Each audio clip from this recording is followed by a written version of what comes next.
Ассаламу алейкум, ардактуу менин ак калпакчан кыргыз элим. Эфирде кайрадан эле Prod Mix KG каналы. Мен сиздер менен Аскат Айсаракунов жана менин операторум Адилет Мухтаров. Бүгүн биз престиждүү райондордун бири деп эсептелинген Чүй облусундагы Байтык айылында турабыз. Эскерте кетсек, Байтык айылы Бишкек шаарынын тоо тарабында 18 км алыстыкта жайгашкан айылдардын бири. Бул жерде албетте тоого жакын жайгашкандыктан кышкысын жылуу, ал эми жайкысын аба салкын.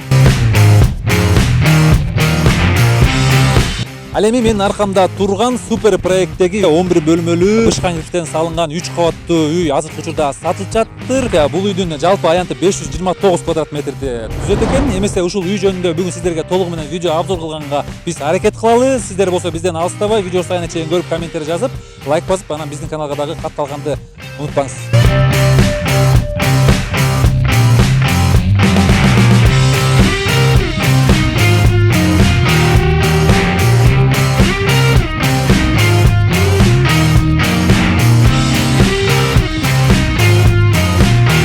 Мынакей урматтуу көрөрмандар, биз негизги трассадан кетип баратып солду көздөй бурулдук. Байтык айылынын борборуна бир аз жетпей солго бурулдук. Бурулганда эле бул жерде мечит бар экендигин байкадык.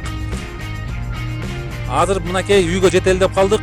Сиздерге жолду да көргөзүп коелу. Мынакей үйгө бараткан жол дагы асфальт жакшынакай жол экен. Бул жер негизи эле өзүңүздөр билесиздер, аябагандай жашоо шартка ыңгайлуу, тоонун абасы таптаза дегендей эң престиждүү райондордун бири десек эч жаңылышпайбыз. Мынакей негизги трассадан солго бурулуп, кайра эле бир аз жүргөн соң дагы солго бурулат экенбиз.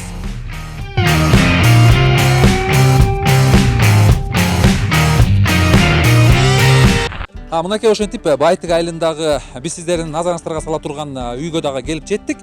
Эң негизгиси бул жерде башында эле айта кетчү нерсебиз, бул жерде эле жакын эле жерде трасса экен. Трассадан мынакей ашып кетсе бир 200-300 метр эле экен, асфальт жол менен келет экенсиздер. Үйгө чейин мынакей толугу менен жол асфальт. Анан бул жерден бул дарбазадан кирип кетет экенбиз. Эмесе калган сөздү бизден алыстабай туруңуздар, сиздерге толугу менен үйдү азыр көргөзмөкчүбүз. Үйгө дагы кирдик. Бул жерде оң жакта мынакей оператор оң жакта көргөзсөңүз. Бул жерде кичинекей үй турат, муну көрүп атасыздар. Бул үй дагы сатылат экен. Азыркы учурда биз ээсинен дагы сурайбыз, канча миң долларга сатат экен. Анан жанында эле мынакей толугу менен салынып бүтө элек 2 кабаттуу кирпичтен салынган жакшынакай үй дагы сатылып жатыр. Булун дагы азыр биз кожоюн менен сүйлөшөбүз, толугураак сиздерге маалымат бергенге аракет кылабыз. Ассаламу алейкум, кандайсыз, жакшысызбы? Ассаламу алейкумдар. Бул жерде үйдү сатып жаткан экенсиздер, 2 кабаттуу экен. Канча сурап атасыздар? Биринчи эле баасынан баштайлычы. Баасы биякта 2 участок. Чоң үйдүн квадратурасы 529 квадратура. 2 этаж. 2 кабаттан мансарды да бар окшойт. Мансарды да бар. Анан подвалы да бар. Анан бул үйгө деген 130 сурап атабыз, анан эми ээси келсе сүйлөшөбүз да. Ээси келсе бээсин бер демекчи, ээси өзүнүн чындап келген ээси келип калса, баягы сүйлөшүүлөр менен түшүп берет болуш керек. Адамдын көңүлүн жакса, ошол жака жашайм, ошол эл менен жашайм, ошол жерге турам десе, анда сүйлөшөбүз. Бул бүт эле үйдү ушундай баада коюп жатсыздар, мындай баасы кымбат эмеспи? Биздин көрөрмандарыбыз балки муну кымбат деп ойлоп калышабы. Бул Байтык айылы шаардын өйдө жагында турганга себептүү салкын, суунун башы. Бул жерде центральный канализациясы бар, коросунда трансформатору бар, свети бар. Анан үй деле квадратурасы чоң. Аябай жакшы да салынган окшойт, мына сейсмологиясы да жакшы окшойт. Сейсмологиясы бүт качественно салынган, участок да жакшы, расположение, үйдүн расположениясы да өзүңөр деле көрдүңөр. Жол асфальт, үйгө чейин заборлор тосулган. Бул жерде свет маселеси дагы аябай жакшы болуш керек. Свет маселеси, суу маселеси, канализация маселеси жакшы. Ошо бул жерде трансформатор, свет жагынан трансформатор коюлган 7 үйгө. 7 үйгө бир трансформатор койсо, демек свет аябагандай эле мындай кенен экенде. Свет кенен, проблема жок. Заборлор тосулган, жол асфальт. Бир аз гана баягы бул үйгө кичине бир аз акча бөлүп салып бүтүрүш керек, терезелерин салыш керек, обжалка кылыш керек дегендей, пол салыш керек, отопление салыш керек. эмне себептен сатып жатасыздар буну? Эми бул сыртка чыгуунун себебинен болуп атат. Ошо жумушка байланыштуу временно сыртка чыгып кеш көп убакытка. Анан азыр сатууга туура келип атат. Эми пока үй салганга да биздин эме ушундай болуп калды баягы обстоятельствага жараша кылып атабыз да. Бул жанында дагы үйдө сатылат деп жатасыздар э? Жанында дагы 8 соток участогу менен жер үй кичинекей. 3 комнат жер үй бар. Эми бул үй көп жыл болгон салынганына. Кишилер жашап эле жүргөн, өзүбүз жашап жүргөнбүз. Азыр данный время эч ким жашабайт бул жерде. 8 соток, мунуку деле ошондой, канализациясы, суусу, свети бул үйдүн жанында болгондуктан баары өз ордунда. Бул үй 36 атабыз. 36 и баасы келсе, сиз айткандай бээси келсе бер дегендей сүйлөшүп беребиз. Албетте. Эми соода болгондон кийин обязательно соодалашабыз да. 8 соток участок болсо демек жакшы экен да. Жакшы. Эми бул үйдү өздөрү карашат. Бузуп салабы, может, жаңы жашай береби. Эми бул үй деле жашай берсе болот. Демекчи, ушул үйлөрдүн документтери боюнча документтери бүт кызыл китептери бар э? Кызыл китептери бар, өзүбүздө бүт жазылган. Эч кандай проблемасы жок. Артында мындай жаман иштер жок. Бүт таза. Юридически таза документтер. Кызыл китеп жаңы кожоюндун колуна карматат экенсиздер. Колуна карматып оформить этип беребиз. Эмеси бүт ордунда документтер. Жакшы, тегерек чети да тосулуптур. Мындай дарбаза салып же бир дубал куруп дегендей деле кыйналбай эле дароо жашап барсаңыз болот экен э? Ооба, бул астына чөптөрдү бир аз тазалап коюш керек. айылда чоң мектеп бар, орус класс бар, кыргыз мектеп, орус 1 класс бар. Жанында Кут Билим деген дагы бир лицей бар. Эки мектебибиз бар айылда. Айыл жакшы өзү. Суунун жаныбызда чоң суу бар. Саркыраган. Потокпу? Жок, чоң ташкасын аларча ущельеден келген чоң суу өтөт. Сай э? Сай өтөт. Сайдын бул забордун аркы бети болуп калат ошондо. Жайында чыгып эле сайга чыгып салып э? Аякта сонун өзүнчө природа. Кетип баратып көрүп кетсеңиздер болот кирип. Бул чоң үйдүн квадратурасын 529 квадрат метр деп айтып жатасыздар. Негизинен жалпы үйдүн участогу канча ошондочу? Же айланасында участогу өзүңүздөр көргөндөй капталдары забор тосулган участок. Өзү 11 сотоктон турат. 11 соток жалпы. Үй менен кошкондо жалпы 11 соток.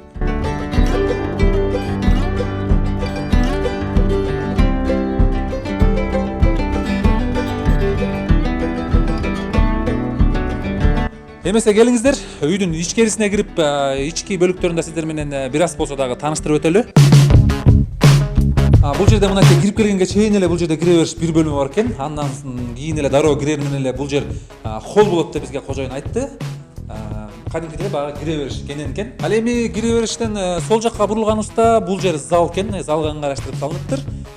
Ар бир бөлмөнүн квадратурасын биле алган жокпуз, бирок мынакей сиздерге көргөзүп өтөлү. Кенен экен дээрлик. Бул жерде болсо мынакей кухня болот дешти бул жерде. Кухня мынакей кухнядан 2 терезе, 3 терезе чыгыптыр катар менен. Бул жерге пластик терезелерди коюп кийин жакшынакай ремонт кылса, кенен жакшынакай кухня болчудай. Ал эми бул жер мынакей лестница буякта. Тепкич, экинчи кабатка көтөрүлчү тепкич азырынча салынып бүтө элек экен. Баса эле айта кетсек, бул жерде подвалы дагы бар экен, бул көздөй түшкөн. Подвалга Кудайым буйрса, сиздер жаңы кожоюн бул үйдү алсаңыздар, тепкич куруп туруп, анан подвалга түшө турган жол ачылчудай экен. Ал эми бул жерде сиздер көргөн мынакей оң жакка, сол жакка 2 бөлмө кирет экен. Оң жагы дагы, сол жагы дагы уктоочу бөлмө деп бизге кожоюн түшүндүрдү. Уктоочу бөлмөгө ыңгайлаштырылган экен. Бул жер балдар жата турган уктоочу бөлмө. Мындайча айтканда, терезелери чоң, мынакей көрдүңүздөр. Бир эмес 3 терезе турат бул жерде. Бир чоң терезе, анан 3 терезе. Күн чыгышты көздөй карап турат экен. Балдардын уктоочу бөлмөсү. Ал эми бул жерде чоң кишилердин уктоочу бөлмөсү, мындайча айтканда, буякта дагы мынакей кенен экен. Бул жерде дагы 3 терезе. Күн батышты көздөй карап турат экен буяк. Күн батыш жак, демек сиздин уктоочу бөлмөңүздүн терезелери күн батыш жакты карап турат экен. Уктоочу бөлмөдөн бул жерге кичинекей мынакей бөлмө кылып коюптур. Менимче бул жерде душевой болот. Бул жерге душ, аристон, жанагындай бардык ванна бүт бардыгын коюп, кожоюндар баягы уктап туруп эле душка түшө тургандай шарттар түзүптүр. Ал эми бул жер болсо мынакей тепкичтин жанында эле солго бурулсак болот экен. Мынакей бияка кирип оператор көрсөтүп койсоңуз болот экен. Бул жерде ванна, туалет, ванна боло турчу бөлмө экен. Биринчи кабаттын аянты толугу менен 215 квадрат метрди түзөт экен. Ал эми экинчи кабаттыкы 133 квадрат метр экен. Подвал болсо 181 квадрат метр. Ошондо толугу менен бардыгын эсептегенде бардыгы биригип 529 квадрат метрди түзө турган үй экен.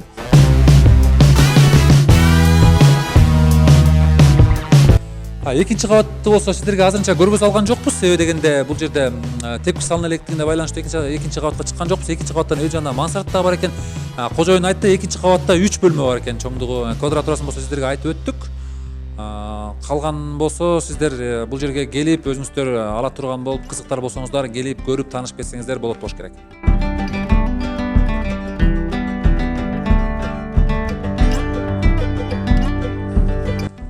Эмесе эмки кезек подвалга келип жетип окшойт. Подвалды дагы сиздер менен бир аз болсо дагы тааныштырып өтөлү.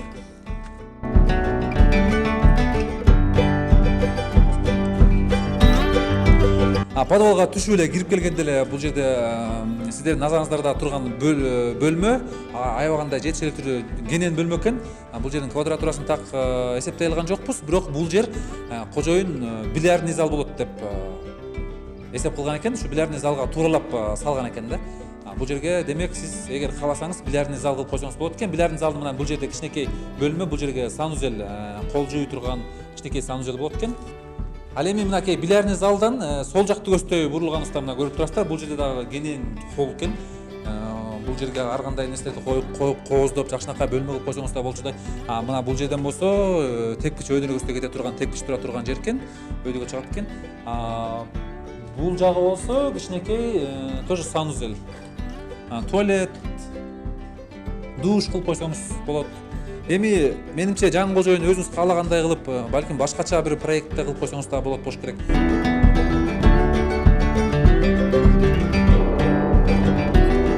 Ал эми болсо мынакей сиздерге акыркылардан болуп көргөзчү бөлмөбүз. Эң чоң бөлмө экен. Бул жерди кожоюн айтып жатат. Спорт зал кылам деп пландап салган экен. Мындайча айтканда, машыгуучу зал. Бул жерге сиз каалаган бир спорт шаймандарды коюп туруп, спорт зал кылып койсоңуз, албетте ден соолук бул адамдын биринчи байлыгы деп айтат эмеспизби? Демек биздин кожоюндагы ден соолугун дагы баягы эске алып, ушул ден соолукту эске алчу бөлмө кылайын деп салган экен. Дагы баса белгилеп айта кетсек, сиздерге подвал толугу менен эсептегенде 181 квадрат метр түзөт. Бул албетте аябагандай эле чоң аянтча дегенди билдирет.